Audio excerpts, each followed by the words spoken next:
We are creative entrepreneurs, and we also know how difficult it can be to navigate the journey of entrepreneurship. Today, you are going to unite with other creatives. Let's step out of this isolating experience as business owners, as authors, as podcasters, or speakers, and let's start learning actionable tools you need to build an explosive brand. Let's start creating. Now on with the show. You are meant to be a star. You are meant to shine brightly. You are meant to get on stages. And why don't we just do a little investigating? You've probably heard of the term TEDx. TEDx? TEDx. Is that brand saturated? Does everyone you know just scream TEDx? And they've all been on the TEDx stages. There is a gravitas to being on the TEDx stages. And we have a very dear friend today. Don't get us confused. I am Julie Loken, your favorite media caster. Insert laughter. Ha ha ha. But we have Julie Riga here, who is not only a glorified TEDx speaker, she was trained at the TEDx headquarters,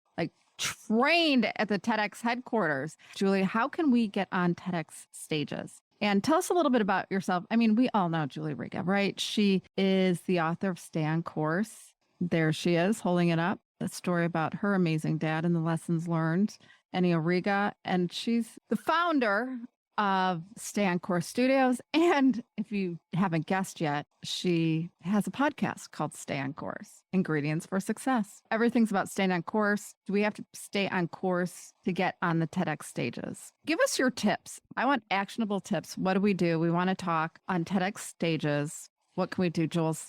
You're amazing. Thank you for being here, darling.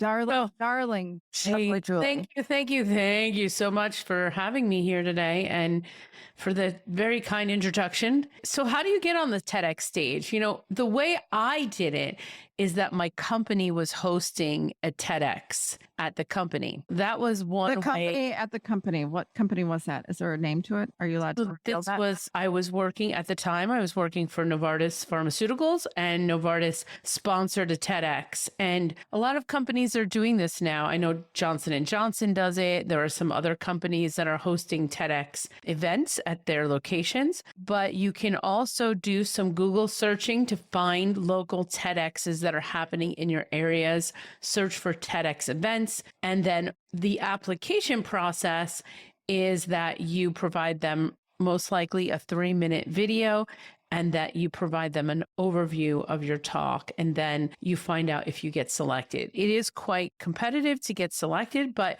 if your speech is going to fit their theme for the actual event, then you could potentially get selected. It is just a little bit about making the preparations, pitching yourself, and then getting on that stage. I love that. What is the one thing we can do to ensure that we will not get on TEDx stages?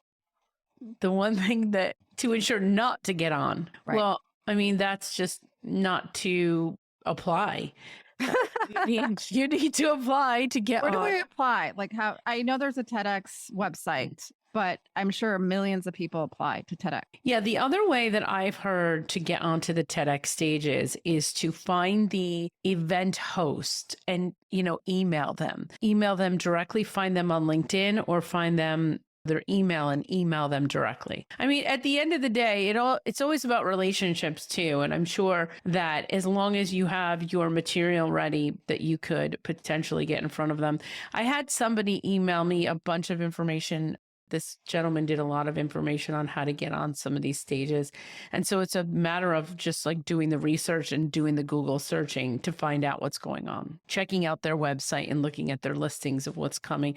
And the thing about TEDx is that they prepare like a year in advance. If you want to get on for next year, you have to start preparing now. Do you get paid to be on TEDx stages? No, you do not. You have a prolific career in speaking and singing. Sing us a couple notes, Julie. Well, Julie, I wasn't exactly prepared for that, but if you would like to begin, I'll sing along with you. Okay. What song do you want to hear? Welcome to the Hotel California. It's a lovely place. Such a lovely place. Maybe we should move on. Let's move on. Let's keep this going. Let's keep it going. It is all about our voices, right, Julie? And we don't want to have everyone stop listening to this episode because I sang. You have a beautiful voice, and you were the first person to recognize my glottal shock. You are a speaking coach, and you do not hold back. You said, Julie, you need to stop doing that glottal shock, which sounds like this. This is when you get lazy with your voice. You cannot speak on TedX stages with that glottal shock. What are the other things we should be aware of as speakers? You know, the glottal shock is a big deal because you're hiding behind it, or you're not being mindful of what you're sounding like on the other side. And it's a distraction. So that's one of the things. And I think it's the first moment of awareness. I think it's a lot about being self-aware of what you sound like. And the best thing to do is to videotape yourself. Videotape yourself and then go back and listen to the audio. Listen to the audio and hear your voice. You know, when I was a radio disc jockey, when I was in college. Stop it. You were a DJ? 89.7 WGLS FM, the voice of Rowan College. Yes, I was a DJ. Gosh, that's amazing. I was a DJ on the radio in college. I had so much fun. It was so much fun. But, you know, what I got used to very fast was listening to my voice. And when you listen back to your voice, you start to hear what other people are hearing. So the first step is to basically just listen to yourself. Videotape yourself. You don't have to necessarily watch the video the first time, but listen to yourself. And one of the things that I've done a lot of is work with people from foreign countries that have had to speak English. And so there is a language barrier in some instances.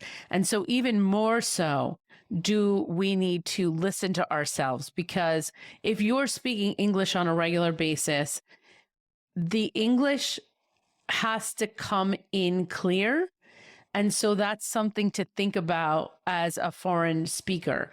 It's not that you need to, you know, change your accent or some things like that, but the less vocal tension that you have, the less, the louder and clearer you are, and the slower you speak will be better because people will actually understand all of your words. So regardless if you're from New York, New Jersey, or if you're from another country, Chicago, or New York, you know, like New York is like, you know, they talk like that. So like, I mean, we have a lot of different kinds of accents. It's not just, you know, I'm from another country and I have an accent. We have accents in the United States. So the goal here is for pure communication to come out, and people need to understand you. They need to hear your voice clearly. And the more work you do on the sound, the delivery of your voice, the more effective you're going to be as a communicator. And it's about using your throat. If you are watching us on YouTube, it is about your posture and your breathing and how you command your voice. Correct, Julie? It takes a lot of work. It's an exercise. That is correct. And I'm sitting up straight now. Before I probably wasn't. I was not standing up straight, sitting up straight. Yeah. And I think we had this conversation the other day. We were talking about the involuntary and the voluntary. And a lot of people view speaking as almost like an involuntary event, that you speak every day, you speak all the time. You never thought of it as a voluntary event, meaning that you're thinking about what you're doing, especially when you're in front of an audience. And that audience could be a meeting that you have, a presentation that you're going to give. Most of us are working in jobs where we need to present on a regular basis. It's not just let me get on the TEDx stage, right? It's not just let's get on a stage and I'm going to speak in front of an audience. That's not the case always, right? On a daily basis, we are presenting. On a daily basis, we're on these calls and we're listening and we're feeding back information. And as a leader or as a contributor, if you're trying to get a message across, you don't want to put people to sleep. You do not want people to sort of like not be able to understand what you're saying. And apparently I'm very boring because Julie Loken's falling asleep. No, I was just trying to get the YouTube viewers to really engage with what we're saying. I was acting it out for them. Perfect. I love the act out. I love acting out. I love hearing your emotion, and you are so well spoken, and anybody can speak. It's about getting that proper training, and it's about the enunciation. It's about the feeling. It's about the story and the messaging that you are putting out there digitally and in person as well. So, what is your secret sauce as we wrap up this power packed episode about getting on TEDx stages? So I want to tell you one of my secrets for doing, especially the podcast or anything that you do where you're going to be in front of the audience. It is checking your presence. Before you get on, be mindful of how you are going to be showing up. And so what do I mean by that? I mean, how's your energy level? Are you rested?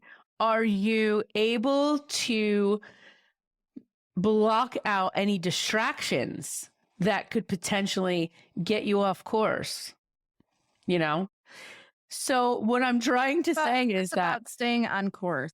It really is. And it's about investing in yourself and putting together the pieces that make sense and being able to articulate it not only in a way that is digestible by your audience, but also that is audible and you actually want to hear it. You don't want to be bored. You don't want your audience to be picking their noses and falling asleep and non-engaged. You want to engage your audience.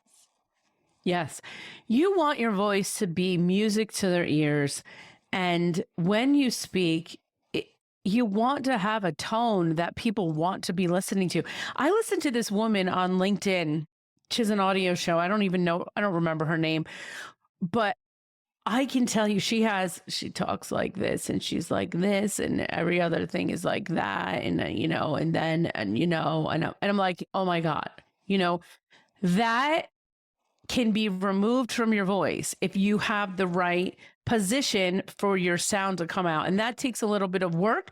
It takes a few lessons with a vocal coach, but you can absolutely remove that from your voice. And yes, our voice does naturally drop into that some of the time, but it is something that we should be looking out for. Let's look out for it. Let's look out for it, Jules. Oh, one more thing I wanted to say. Can I finish one more thing? So one other thing that I want to tell you is what I do is I create a space where I get in the zone, I call it my zone.